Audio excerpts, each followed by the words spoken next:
As a coach, this time of year is an exciting time because we get to do what we love to do, and that's coach football and get back to practice. I think yesterday was the first time in over a couple of months that we sat right here in this room, our coaching staff and 105 guys, and it was really the first time we had a chance to get back together with them and talked about a lot of things, obviously compliance issues, talked a little bit about messaging for the year.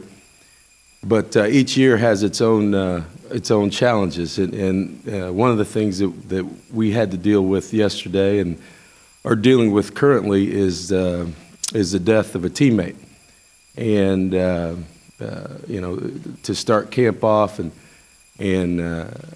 get guys back together and really visit about that situation and the logistics of Polo's funeral this Saturday was a very, very not an easy topic, and it's something that's hard for one of the hardest things a coach has to deal with, and the support of that family, the support of his teammates, and in a way, getting back together as a group and getting back in a routine, going out on the field today, somehow that might help, because these guys share the same kind of emotions, same kind of feelings for a guy that they cared very, very deeply about. And I just also want to say I appreciate the number of people out there and the number of coaches that reached out to me who've been through similar situations, and there's no manual for that, and I appreciate your help and your calls. Obviously, in the last 24 hours, some other news has come to light with Johnny, and that's a situation that for me as a coach, that has happened in a 24-hour period.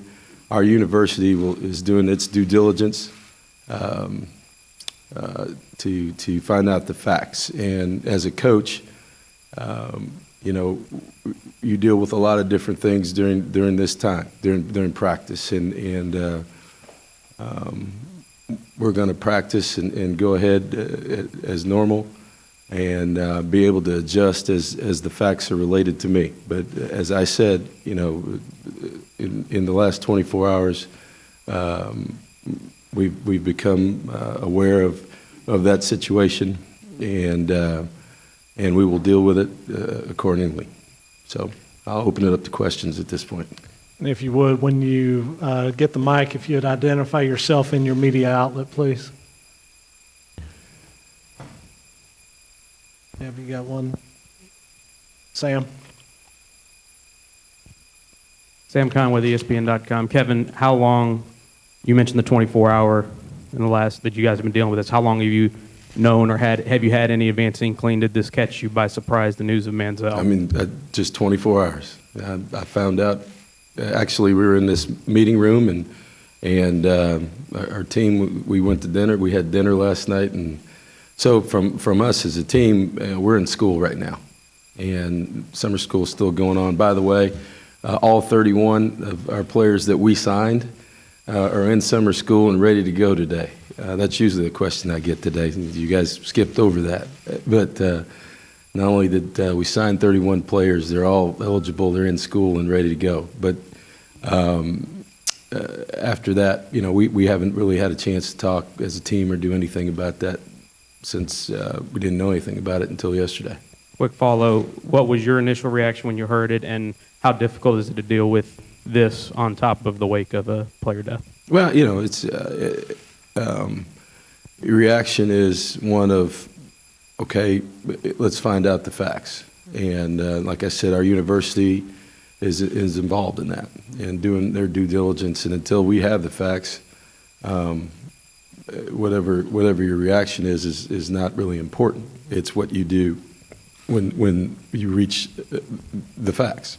So, for me, I've dealt with a lot of different things, but certainly, looking 105 guys in the eye yesterday and talking about a death of their teammate was pretty difficult. And I really, moving on after that, is going to be, there's always going to be something, but nothing's going to be as bad as that. To the back, Chip. Kevin, Chip Howard with the Zone. Until you get all the facts, will you give your backup quarterbacks even more reps in practice, not knowing what may come in the future? Chip, we've had a plan for our quarterbacks wherever I've been. And, we didn't have a starter last year, and nobody asked me what the plan was for the quarterbacks. So, we're going to practice however we do it. And until, as the facts start to come in, we'll adjust accordingly. Over here to the left, Christy. Hi, Christy Reekin from the Associated Press. Kind of a follow-up to that is, so as you start camp today, is Johnny your starting quarterback still? He'll get as many reps as he was going to get yesterday. We've got to develop a backup quarterback no matter what.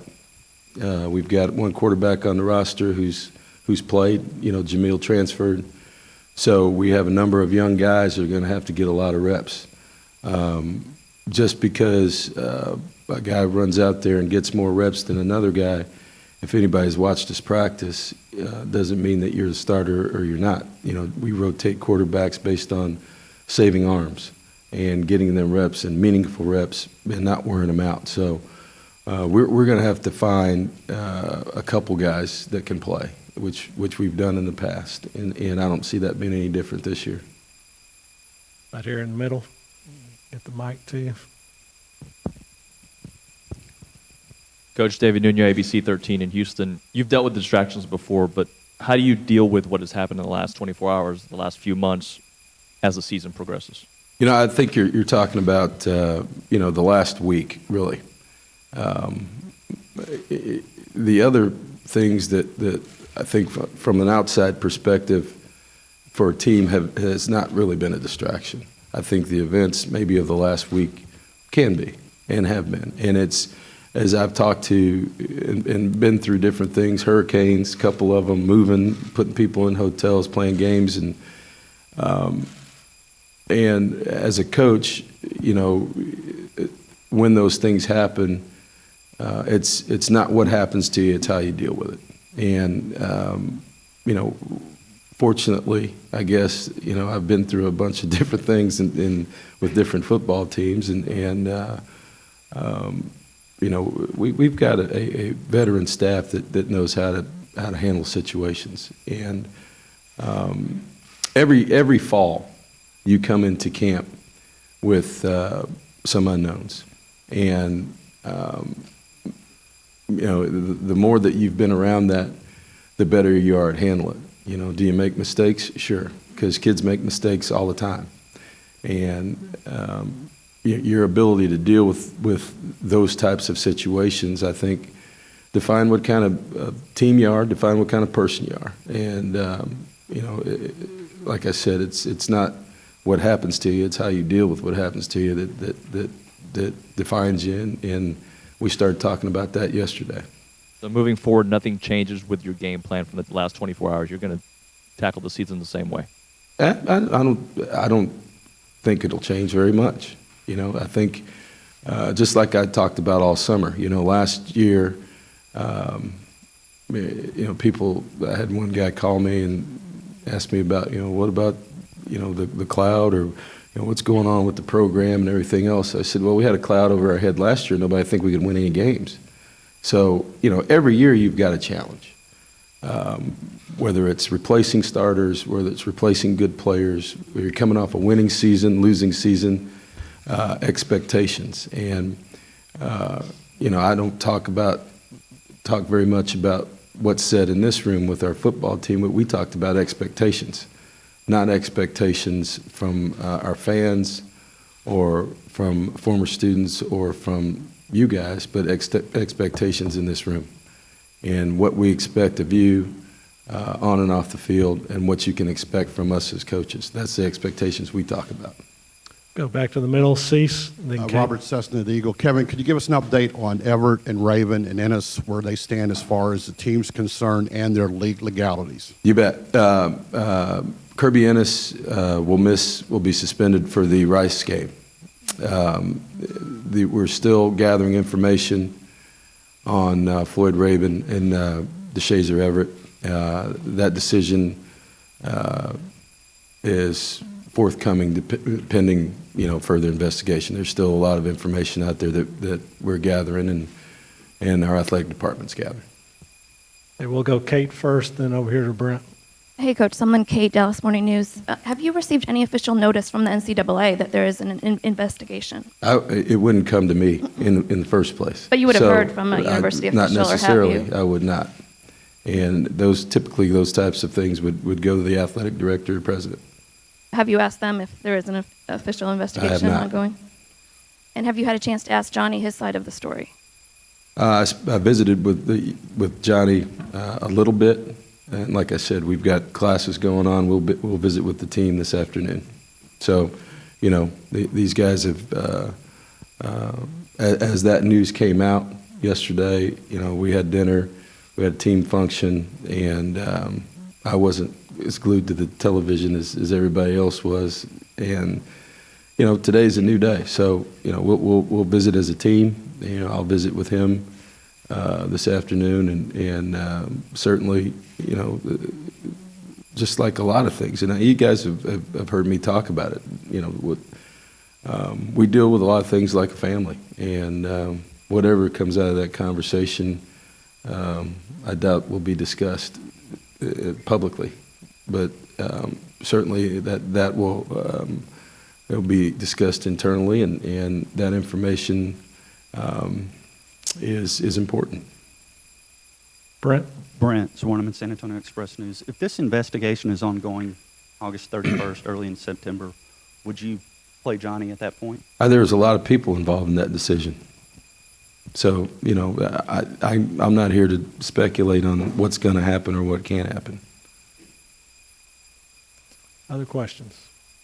Over here, Christy. Time for a couple more. Christy Rican from the Associated Press. Does it annoy you that instead of talking about your team and the good expectations for the season, that we're spending this whole time talking about the off-field distractions of Johnny Manziel? You mean, do you guys annoy me? Right. No, that's what I'm saying. Like, you have to constantly answer these questions. What do you think? You could answer that. But It's the first day of football practice. So, like I said, I brought up the fact that for the first time in, my 6 years of being a head coach, no one's asked me about the new guys. That the fact that we signed 31 players and all of them are eligible. None of them didn't make their ACT, SAT scores, did well in class. They're all in summer school and ready to go.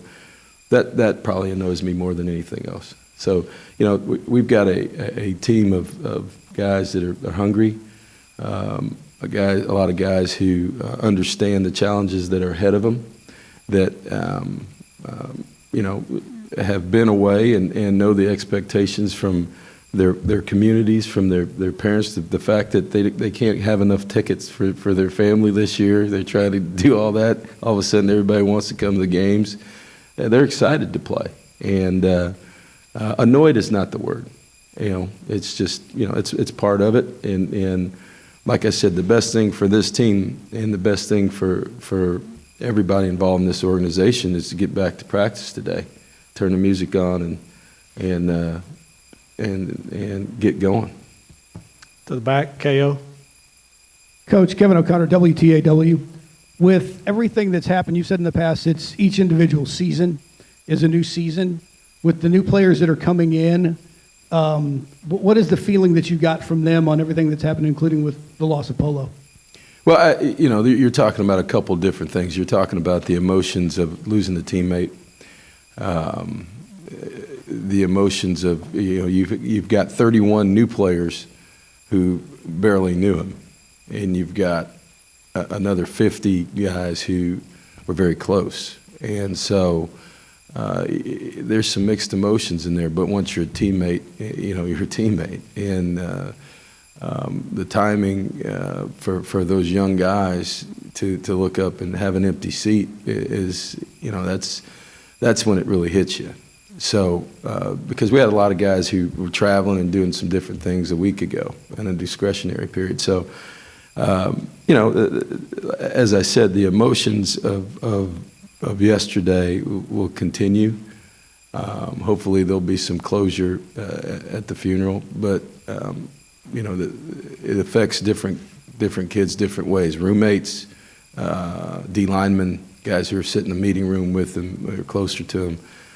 But like I said, I think that the best thing that can happen is to get back into a routine, be together, and do something that these guys all like to do, and that's play football, and which is something we haven't been able to do, be around each other like this in a football camp setting. We haven't been around each other in 2 months, let alone been around each other at all. So this is probably the best thing that can happen to this group of guys. Okay, over to the right, Coach Sam. Hi, Coach. Sam Ponder with ESPN.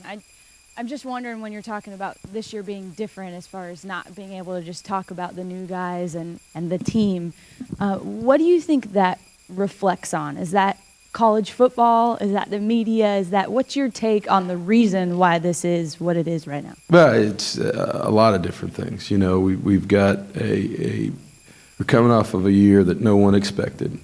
Number one, with a Heisman Trophy winner, and the allegations of yesterday, that comes with the territory. If with a high-profile player, and the expectations outside the program are one thing. I think that the fact that this press conference or media situations being carried live says enough. Last year I think we had it over in the academic center. There's about 20 people there, 15. It's a combination of all those things. So it's just like last year, and the ability to win those games and move and deal with recruiting. It's not one thing in particular. It's a combination of a lot of those things that brought us here today. And right or wrong, that's where it is. For two more, Suzanne, and then we'll have one more over here. Suzanne Halliburton, Austin American Statesman. Kevin, I know Johnny was supposed to have been here according to the schedule that was released last week. Are you going to let him talk this in August about anything? Or Yep, is he just not you bet. With, Yeah, there's not a season long. This is a one-day situation. Rusty, you finish this up. Hey, Kevin, Rusty Burson, 12 Man Magazine. With some of the distractions you guys are facing, how excited are you about seeing some of your senior leaders, the Tony Hurds, Ben Molina, step up and really kind of assume control of this team? Well, we've had an opportunity over the course of the last month with Tony and Jake going to the SEC Media Days and Johnny, to spend some time on that plane. There's only about 4 or 5 of us flying over there. And then, we got there the night before. So it really gives me an opportunity to visit with those guys. I started last year talking about Luke Jokel and the guys we brought the year before and their feelings coming and going. And because we don't have a lot of time as coaches with our players in the summer by NCAA rules, that gives me an opportunity to visit with the leadership of our football team. Very, very pleased with Tony Hurd's attitude and Jake Matthews, guys who have been through and won games, been in critical games and made critical plays against really good players. Those types of guys are going to help us. I visited with Ben Molina today, and just an upbeat guy, and everybody who's around the program knows how I feel about Ben. I think all he does is does things right. He's leads us in rushing. He's on kickoff return. He's not the kickoff returner. He's on the punt team covering kicks. And he came in and he said, Coach, I just want you to know that he had some ideas about leadership and where he is in the pecking order. And as a coach, for a guy to come in and sit down in front of you at your desk, say, Coach, can I talk to you for a second? And I want to talk to you about my role, not as a player, but my role as a leader on this team. And what do you think about this? What if I do this? That shows you the type of maturity that the young man has. It shows you the level that he cares. And,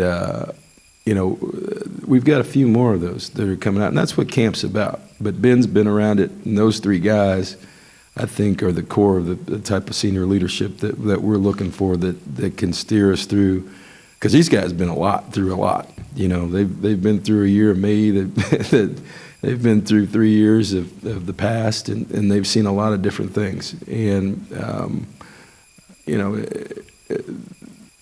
their leadership's going to be very, very critical, even though I'd say probably half of that 31 that we signed are going to be in critical roles. Those guys all know that in order for them to win, they're going to have to incorporate those young guys as quickly as possible and help them not only in the classroom, on the field, but off the field to get them to be the type of players and student athletes that we want them to be. All right, Coach, thanks very much. We've got Coach Mark Schneider up next. Appreciate it. Thanks, guys.